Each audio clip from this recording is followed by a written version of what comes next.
Everyone, welcome to my channel. आज हम Erik Erikson का मनोसामाजिक सिद्धांत करेंगे कि कैसे इन्होंने साइको सोशल थ्योरी बताई है हमको, कैसे इसके बारे में इन्होंने हमको समझाया है। यही हमारा आज का टॉपिक रहेगा, तो इसी वीडियो में हम इस वाले टॉपिक को ही कवर अप करेंगे। स्टार्ट करते हैं हम अपना टॉपिक। जो एरिक्सन थे वो फ्राइड की तरह ही एक मनोविश्लेषक थे, लेकिन उनके साइको यौन विकास के संबंध में फ्राइड से अलग विचार थे। जो एरिक्सन थे इनके विचार फ्राइड से अलग थे। इसका मतलब क्या हुआ कि जो फ्राइड के विचारों को मूल रूप से कौन नहीं मानता था, वो एरिक्सन जो थे, एरिक एरिक्सन थे, वो फ्राइड के मूल विचारों को या विचारों के मूल रूप को वो नहीं मानते थे। एरिक्सन को नव फ्राइडवादी माना जाता है। एरिक्सन क्या माने जाते हैं कि वो नव फ्राइडवादी हैं, क्योंकि एरिक्सन के विचारों से काफी हद तक सहमत थे। कौन? जो एरिक्सन थे वो फ्राइड के विचारों से काफी हद तक सहमत थे, बट एक बात पे वो सहमत नहीं थे। एरिक्सन का क्या मानना था कि जो बालक के विकास पर काम प्रवृत्ति का नहीं बल्कि सामाजिक अनुभूतियों का प्रभाव पड़ता है। मतलब फ्राइड तो ये कहते थे कि बालक के विकास पर काम प्रवृत्ति का प्रभाव पड़ता है, बट जो एरिक्सन थे वो इस बात को नहीं मानते थे। इसी वजह से इनको न फ्राइडवादी कहा गया, क्योंकि इन्होंने यहाँ पे फ्राइड के इस बात को इन्होंने स्वीकार नहीं किया था कि बालक के विकास पर काम प्रवृत्ति का प्रभाव होता है, बल्कि इन्होंने क्या कहा कि बालक के विकास पर काम प्रवृत्ति का नहीं बल्कि सामाजिक अनुभूतियों का प्रभाव पड़ता है। तो इसी वजह से ये फ्राइड से अलग हो गए थे और इन्होंने इनसे अलग होकर अपना सिद्धांत दिया था। ये वाला नया सिद्धांत, इसके बारे में हम आज पढ़ रहे हैं, मनोसामाजिक सिद्धांत। इसके अलावा एरिक्सन ने अपनी प्रसिद्ध पुस्तक, मतलब जो उनकी फेमस बुक थी, चाइल्डहुड एंड सोसाइटी, इस बुक के अंतर्गत उन्होंने मनोसामाजिक सिद्धांत की 8 अवस्थाएं बताई। मतलब जो चाइल्डहुड एंड सोसाइटी बुक थी, इसी में इन्होंने अपना ये सिद्धांत दिया था, मनोसामाजिक सिद्धांत, जिसमें इन्होंने टोटल 8 उसकी स्टेज बताई हैं, कि इसमें 8 स्टेज होती हैं, 8 अवस्थाएं होती हैं, जो कि द्विध्रुवीय हैं, मतलब जो बाइपोलर हैं। एक सकारात्मक तो दूसरा नकारात्मक परिस्थिति को प्रदर्शित करता है। मतलब एक जो पोल होगा या एक जो ध्रुव होगा वो तो पॉजिटिव होगा, और जो सेकंड जो ध्रुव होगा वो नेगेटिव होगा। ये बात यहाँ पे की गई है इस वाले सिद्धांत में। देखते हैं इनके सिद्धांत की 8 अवस्थाएं। ये देखिए, पहली अवस्था क्या है? विश्वास बनाम अविश्वास। इसकी टाइम पीरियड क्या बताया है? 0 से 1.5 वर्ष। अवस्था क्या होती है? ये होती है शैशव अवस्था। सेकंड है स्वायत्ता बनाम लज्जा शंका, मतलब कि 1.5 वर्ष से लेके 3 वर्ष तक, जिसको हम कहेंगे प्रारंभिक काल। थर्ड है पहल शक्ति बनाम अपराध भावना, मतलब 3 वर्ष से 6 वर्ष तक, जिसको हम कहते हैं खेल अवस्था। फोर्थ एज क्या है? परिश्रम बनाम हीनता, मतलब कि 6 से 12 वर्ष, इसको कहेंगे स्कूल अवस्था। फिफ्थ है अहम पहचान बनाम भूमिका संभ्रांति, इसका टाइम पीरियड क्या रहेगा? 12 वर्ष से 18 वर्ष तक। और अवस्था है किशोर अवस्था। नेक्स्ट है घनिष्ठता बनाम अलगाव, जिसका मतलब टाइम पीरियड क्या है? 18 वर्ष से लेकर 40 वर्ष तक। और ये क्या कहेंगे इसको? प्रारंभिक वयस्क अवस्था। 7th है जननात्मकता बनाम स्थिरता, मतलब कि इसकी अवधि क्या है? 30 से लेके 65 वर्ष तक इसकी अवधि है। और स्टेज का क्या नाम है? वयस्क अवस्था। एंड जो लास्ट स्टेज है वो है अहम पूर्णता बनाम निराशा, जो कि है 50 से वृद्धावस्था तक। और इसके टाइम पीरियड को क्या कहेंगे? परिपक्वता अवस्था। मतलब टोटल ये 8 अवस्थाएं हैं जिनके बारे में हम अभी डीपली पढ़ेंगे। सबसे पहले है हमारी विश्वास बनाम अविश्वास।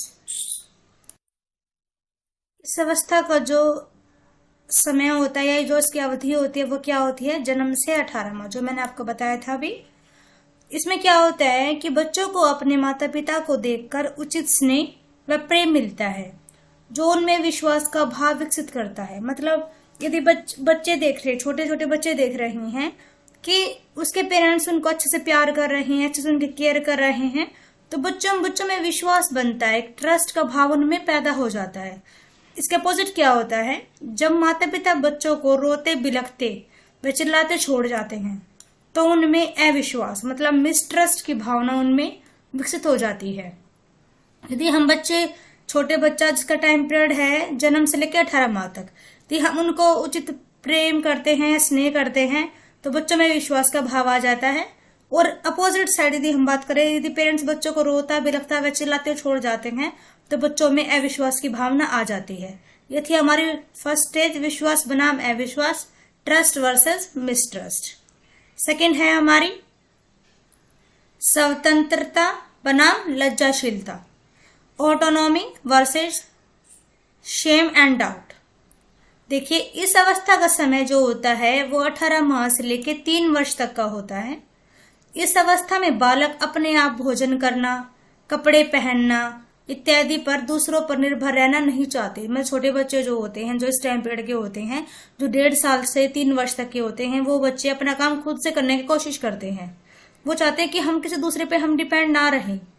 वह स्वतंत्र रूप से कार्य करना चाहते हैं, मतलब फ्रीली वो वर्क करना चाहते हैं। एक अदर साइड क्या देखे तो हम बहुत सख्त माता पिता जो होते हैं, वो बच्चों को साधारण कार्य करने पर भी डांटते हैं, उनकी क्षमता पर शक करते हैं। इसके कारण बच्चे अपने अंदर लज्जाशीलता महसूस करते हैं। मतलब कि जो पेरेंट्स मतलब बच्चा क्या चाहता है कि वो अपने काम खुद से करे, अपने आप से करे, तो पेरेंट्स उनको ऐसा करने दे रहे हैं, तो बच्चों में ऑटोनॉमी का भाव आ जाएगा। अपोजिट यदि बच्चे जो पेरेंट्स हैं वो बच्चों को काम नहीं करने दे रहे हैं, इवन बच्चों ने कुछ काम कर भी दिया तो पेरेंट्स उनको डांट रहे हैं और उनकी कैपेबिलिटी पर वो शक कर रहे हैं, डाउट कर रहे हैं, तो इसी वजह से बच्चों में क्या आ जाएगी, शेम आ जाएगी और डाउट की उनमें फीलिंग उनमें आ जाती है, उनमें ये वाली फीलिंग उनमें पैदा हो जाती है।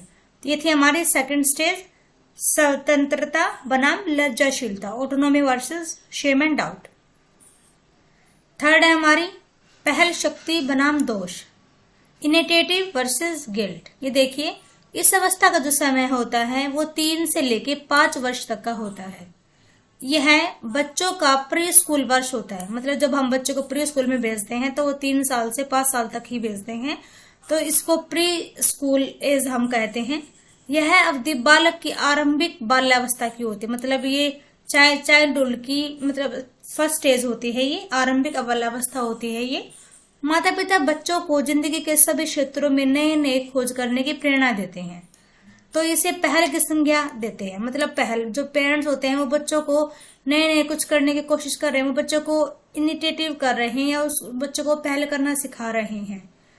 तो और जब माता पिता पहल करने पर उनकी आलोचना करते हैं तो बच्चों में दोष भावना उत्पन्न हो जाती है। मतलब बच्चा खुद से कुछ करने की कोशिश कर रहा है और पेरेंट्स ने उसको डांट दिया या मतलब बोला कि आपने अच्छा काम नहीं किया है, आपने तो बहुत गंदा काम कर दिया है, तो इस तरह से बच्चे में फिर दोष की भावना आ जाएगी, बच्चे में गिल्ट की भावना आ जाएगी।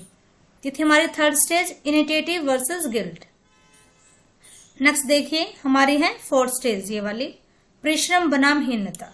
इस अवस्था का जो समय होता है वो 6 से लेके 12 वर्ष तक का होता है। इस अवधि को उत्तर बाल्यावस्था भी कहा जाता है। मतलब जो हमने पहले की थी ये थी आरंभिक बाल्यावस्था, बट जो फोर्थ स्टेज है परिश्रम बनाम हीनता, इसको उत्तर बाल्यावस्था कहा जाता है।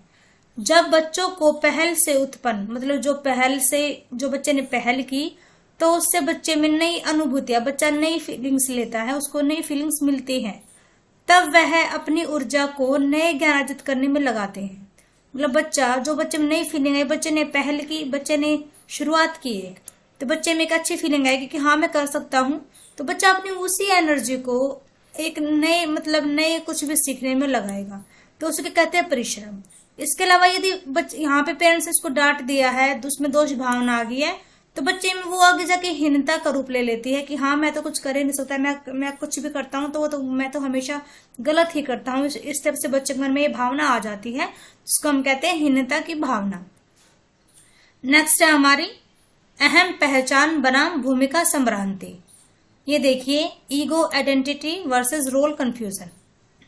इस अवस्था का जो समय होता है वो 12 से लेकर 18 वर्ष तक का होता है। मतलब कि हम कहे तो टीन एज जो होती है, टीनेजर्स जो होते हैं 12 से लेकर 18 वर्ष तक, यह किशोर अवस्था का काल है। मतलब ये क्या है, किशोर अवस्था, युवा अवस्था भी कह सकते हैं हम इसको, ये उसका काल है और यह 5वां चरण है जिसका अनुभव किशोर अवस्था में होता है। मतलब फीलिंग कब होती है ये सारी, इसकी अहम पहचान बनाम भूमिका संभ्रांति की किशोर अवस्था में आती है। इस समय व्यक्ति को इन प्रश्नों का सामना करना पड़ता है कि वह कौन है, किससे संबंधित है, कहाँ जा रहा है, क्या कर रहे हो। मतलब पेरेंट्स बच्चों से बहुत ज्यादा क्वेश्चनिंग करते हैं कि कभी बच्चा गलत रास्ते पे तो नहीं चल गया है, बच्चा क्या कर रहा है, बच्चा किसके साथ बाहर खेलता है, या बच्चा किसके साथ बाहर पढ़ रहा है, उसके फ्रेंड्स कैसे हैं, कहाँ जा रहे हैं, वो कौन है, मतलब कि उसके फ्रेंड सर्कल में वो कौन है। मतलब पेरेंट्स हर चीज जानना चाहते हैं। पेरेंट्स को बच्चों की टेंशन होती है इसी वजह से। किशोरों को बहुत सारी नई भूमिकाएं और स्थितियों का सामना करना पड़ता है, जैसे व्यावसायिक इत्यादि। मतलब बहुत सारी टेंशन होती है बच्चों को कि इन फ्यूचर में जाके हम कौन सा मतलब स्ट्रीम हम चूज करें, या फिर क्या क्या करें, हम अपने फ्यूचर में क्या काम हमको करना है। तो बच्चों को बहुत सारी ज्यादा टेंशन रहती है इस टाइम पीरियड में। उदाहरण के लिए अभिभावकों को किशोरों की उन भूमिकाओं के विभिन्न भागों का पता लग सकता है जिनका वह जीवन में पालन कर सकता है। मतलब जो पेरेंट्स होते हैं वो उनको हर बात पता चल जाएगी कि हाँ हमारा बच्चा इन फ्यूचर में क्या करेगा। यदि इसके सकारात्मक रास्ते पता लगाने का मौका न मिले तब पहचान भ्रांति की स्थिति हो जाती है। मतलब कि बच्चों को ये पता है कि मेरे को क्या करना है, यदि उसका ट्रैक बिल्कुल क्लियर है तो बच्चों को समझ में आ जाएगा कि हाँ मेरे को इन फ्यूचर में क्या करना है। बट ऐसा नहीं हो पाता है तो फिर पहचान भ्रांति की स्थिति या भूमिका संभ्रांति की स्थिति पैदा हो जाती है। इसके अलावा देखिए, यदि बच्चे को पता, मैंने कहा नहीं कि वह कौन है, किस संबंधित, मतलब कि बच्चे को खुद जिस पेरेंट्स ने इसको कुछ काम बोल दिया तो उसने काम किया, गलत हो जाता है, ठीक है। तो पेरेंट्स क्या कहेंगे, हाँ हमको तो पता था कि तो ऐसा ही काम करेगा। तो मतलब बच्चे ने काम किया तो सही, बट आपने उसको डिमोटिवेट कर दिया, तो मतलब कि उसमें एक दोष भावना आ जाती है बच्चे में। तो बच्चा क्या सोचता है कि नहीं मैं तो गलत ही काम करूंगा, मैं हूं ही कौन जो मैं अच्छा काम करूंगा, मतलब मेरा संबंध ही क्या है। बच्चे इसी से बच्चे बहुत ज्यादा कंफ्यूज रहते हैं। तो इसलिए पेरेंट्स को थोड़ा सा ध्यान देना चाहिए, समझना चाहिए कि सारा जो चक्कर है ये हार्मोन्स का है। तो पेरेंट्स को ज्यादा बच्चे पे बर्डन नहीं डालना चाहिए, एज ए फ्रेंड बच्चे के साथ इस वाली एज में ट्रीट करना चाहिए। नेक्स्ट है घनिष्ठता बनाम अलगाव, इंटीमेसी वर्सेस आइसोलेशन। इस अवस्था का समय जो होता है वो 18 से 35 वर्ष का होता है। यह आरंभिक वयस्क अवस्था या युवा अवस्था की अवस्था होती है। मतलब ये आरंभिक वयस्क अवस्था यहाँ से होती है। इस अवस्था में व्यक्ति दूसरों के साथ धनात्मक संबंध बनाता है, मतलब पॉजिटिव रिलेशंस बनते हैं इस वाली एज में। सब व्यक्तियों में दूसरों के साथ घनिष्ठता का भाव विकसित होता है। मतलब सब चाहते हैं, चाहे वो मतलब अपोजिट जेंडर में हम बात करते हैं तो क्योंकि इसी एज में शादी होनी होती है 18 से 35 वर्ष में। तो मतलब हर किसी के साथ वो अच्छा भाव पॉजिटिव रिलेशन बनाने की कोशिश करते हैं, चाहे वो गर्ल्स हो चाहे बॉयज हो। तो वह दूसरों के लिए अपने आप को समर्पित कर लेते हैं, और जो दूसरों के साथ घनिष्ठता विकसित नहीं हो पाते तो वे सामाजिक रूप से अलग हो जाते हैं। अर्थात इस अवस्था में घनिष्ठता बनाम अलगाव का संघर्ष होता है। मतलब कि यदि कहे ना कि जैसे दो तार भिड़ गए तो मतलब घनिष्ठता, मतलब इंटीमेसी, यदि नहीं भिड़े तो मतलब अलगाव, मतलब कि आइसोलेशन। यदि तार भिड़ गए तो मतलब कि शादी हो गई, अगर नहीं भिड़े तो मतलब वो अकेला रह गया, उसको अलगाव फील करेगा, वो आइसोलेशन मतलब इस टाइप से वो रहेगा। तो यही वाली एज होती है घनिष्ठता बनाम अलगाव, इंटीमेसी वर्सेस आइसोलेशन। नेक्स्ट है यहाँ पे सृजनात्मकता बनाम स्थिरता। जो इस अवस्था का जो समय होता है वो 35 से लेके 65 वर्ष तक का होता है। यह अवस्था मध्य वयस्क अवस्था, मतलब मिड वयस्क अवस्था कह सकते हैं हम इसको। इस अवस्था में व्यक्ति अगली पीढ़ी के लोगों के कल्याण तथा उस समाज के जनात्मकता में उत्पादकता सम्मिलित करता है। लेकिन जब व्यक्ति को जनात्मक जनता उत्पन्न नहीं होती तो उसमें स्थिरता उत्पन्न हो जाती है। मतलब कि ये अवस्था होती है, इसमें हम अपने मतलब या फिर कह सकते हैं कि जो पर्सन होते हैं जो 35 से 65 के बीच में होते हैं, वो लोग क्या सोचते हैं कि जो उनकी जनरेशन मतलब जो उनके बच्चे हैं वो उनका कल्याण कैसे करेंगे और कैसे वो मतलब अपने समाज में वो अपनी मतलब जनरेशन को आगे बढ़ाएंगे या कैसे उनका कल्याण करेंगे। लेकिन जिनकी शादी नहीं हुई थी, जो आइसोलेशन में चल रहे हैं, जो अलगाव में चल रहे हैं, तो उनमें तो मतलब जनात्मकता जनरेशन तो की बात करेंगे नहीं, क्योंकि शादी नहीं हुई तो मतलब बच्चे भी नहीं होंगे, तो इससे उनको चिंता उत्पन्न उसमें नहीं होती है, तो वो स्थिर बने रहते हैं। मतलब जैसे वो पहले थे वैसे के वैसे ही वो बने हुए हैं, उनमें स्थिरता उत्पन्न हो जाती है। ये बात है इस वाली स्टेज में। नेक्स्ट है हमारी लास्ट स्टेज है अहम संपूर्णता बनाम हताशा, मतलब कि इस अवस्था का जो समय होता है वो 65 वर्ष के बाद होता है। इस अवस्था में 65 वर्ष के आरंभ से लेके मृत्यु तक की अवधि सम्मिलित होती है, क्योंकि 65 वर्ष से स्टार्ट होता है और डेथ तक इसमें टाइम पीरियड हम मेंशन करते हैं। इस अवस्था को बुढ़ापे की अवस्था भी कहा जाता है, मतलब जो बुढ़ापा होता है, ओल्ड एज कह सकते हैं हम इसको। इस अवस्था में व्यक्ति अपने पहले के समय को याद करता है कि उसने पास्ट में क्या किया, कैसे मतलब उसने अपने रोल को पॉजिटिव वे में निभाया या वो नहीं कर पाया। तो उस टाइप से बैठ कर हम अपने बारे में सोचता रहता है। यदि परिणाम धनात्मक होता है, मतलब जो उसने किया है, मतलब यदि उसका रिजल्ट पॉजिटिव रहता है तो उसमें संपूर्णता का भाव आ जाता है, मतलब कि वो अहम संपूर्णता फील करता है। और यदि परिणाम ऋणात्मक रहता है, मतलब कि नेगेटिव रहता है, तो उसमें निराशा, हताशा, मतलब डिस्पेयर उसमें का भाव उसमें आ जाता है। तो टॉपिक था हमारा आज का, कंप्लीट हो गया है ये। आई होप कि आपको समझ में आ गया हो। मैंने ट्राई किया कि मैं आपको इजी से इजी वे में समझाऊं, इसलिए मैं आपको लिए यहाँ पे इन शॉर्ट में नोट्स प्रिपेयर कर रखे हैं मैंने आपके लिए। तो आई होप कि आपको समझ में आया हो। एक बार जल्दी स्पीड से हम इसको रिकैप कर लेते हैं। आज हमने किया है एरिक एरिक्सन का मनोसामाजिक सिद्धांत। जो एरिक्सन थे वो भी फ्राइड की तरह ही एक मनोविश्लेषक थे, पर उनके जो विचार थे वो फ्राइड से थोड़े से अलग थे और वो फ्राइड के मूल विचारों को या उन विचारों को मूल रूप से वो नहीं मानते थे। एरिक्सन को न फ्राइडवादी कहा जाता है। वो काफी हद तक फ्राइड के विचारों से सहमत थे, लेकिन जो एरिक्सन थे वो एक बात पे सहमत नहीं थे। फ्राइड क्या मानते थे कि जो मतलब जो बालक का विकास होता है उस पर काम प्रवृत्ति का प्रभाव पड़ता है, बट एरिक्सन क्या मानते थे कि बालक के विकास पर काम प्रवृत्ति का नहीं बल्कि सामाजिक अनुभूतियों का प्रभाव पड़ता है। इसके अलावा एरिक्सन ने अपनी प्रसिद्ध पुस्तक, जिनकी उनकी फेमस बुक थी चाइल्डहुड एंड सोसाइटी, उसमें इन्होंने ये वाला सिद्धांत दिया था मनोसामाजिक सिद्धांत, जिसकी उन्होंने टोटल 8 अवस्थाएं बताई थी जो कि द्विध्रुवीय हैं। इसमें कि एक पोल तो वहां पे पॉजिटिव है और एक पोल वहां पे नेगेटिव है। देखिए यहाँ पे टोटल 8 अवस्थाएं ये मैंने आपको बताई थी अभी। आई होप कि आपको क्लियर हो गई हो। तो फर्स्ट वाली जो विशेषता थी, विशेषता नहीं, स्टेज जो थी, जो इसका टाइम पीरियड था वो जन्म से लेके 18 माह तक था, जिसमें यदि हम बच्चों को स्नेह करते हैं, प्रेम करते हैं, तो बच्चे में विश्वास का भाव आ जाता है, और यदि हम बच्चे को रोता बिलखता छोड़ देते हैं तो बच्चे में अविश्वास का भाव आ जाता है। नेक्स्ट हमने क्या था, स्वतंत्रता बनाम निर्देशशीलता। तो यदि बच्चा खुद से काम कर रहा है तो बच्चे में ऑटोनॉमी की फीलिंग आएगी, और यदि हम बच्चे को काम करने पर डांट देते हैं तो बच्चे में शेम की भावना आ जाएगी, बच्चे में लज्जाशीलता की भावना वो महसूस करेगा, फील करेगा। तो थर्ड था हमारा पहल शक्ति बनाम दोष। मतलब यदि बच्चा पहल कर रहा है, मतलब सबसे पहले तो इसका टाइम पीरियड क्या था, 3 से 5 वर्ष। इसको प्री स्कूल वर्ष भी कहते हैं, इसको आरंभिक बाल्यावस्था भी कहते हैं। देखा, आपको पता होगा कि पेरेंट्स चाहते हैं कि हर बच्चा मतलब कुछ ना कुछ नया करे, मतलब तो इसको ही पहल करना कहते हैं ना। यदि बच्चा पहल कर रहा है और हम उसको मतलब मोटिवेट कर रहे हैं तो बच्चे में इनिशिएटिव जो पावर होती है या जो शक्ति होती है वो बच्चे में आ जाती है। और इसके अपोजिट यदि हम बच्चे को पहल करने पर डांट देते हैं, हम उसकी आलोचना कर देते हैं, तो बच्चे में दोष भावना उत्पन्न हो जाती है, मतलब कि बच्चे में गिल्ट बच्चा फील करेगा। नंबर 4 था परिश्रम बनाम हीनता, कि यदि बच्चा अपनी जो बच्चों को नई फीलिंग आई है पहल के, कि ये बच्चा उसको यूज करके कुछ नया ज्ञान मतलब नया ज्ञान अर्जित करने का बच्चा कोशिश कर रहा है, तो दैट मीन्स बच्चा परिश्रम कर रहा है। और यदि बच्चे में यहाँ बच्चे की यहाँ पे आलोचना कर दी गई है तो बच्चे में वहां पे हीनता की भावना ही आ जाएगी, बच्चा उसी भावनाओं को लेके बैठा रहेगा और वो नया कुछ भी करने की कोशिश नहीं करेगा। नेक्स्ट है 5th, अहम पहचान बनाम भूमिका संभ्रांति।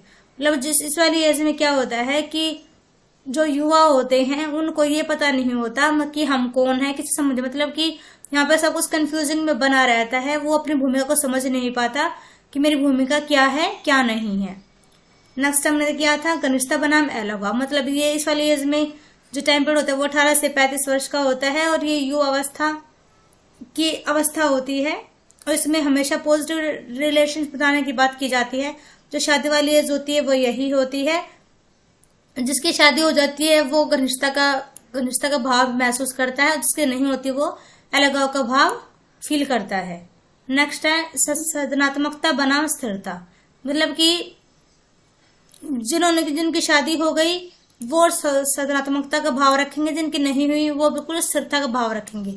क्योंकि जिनकी शादी हो गई थी वो अपनी नेक्स्ट पीढ़ी के कल्याण के बारे में बात करेंगे, और जिनकी शादी नहीं हुई थी तो उनमें टेंशन बनी रहती है उनको कि इसी वजह से उनको उनमें स्थिरता उत्पन्न हो जाती है।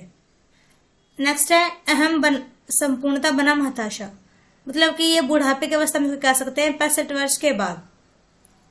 इस अवस्था में क्या होता है कि उन्होंने अपने जीवन में क्या किया पहले के समय को याद करते हैं।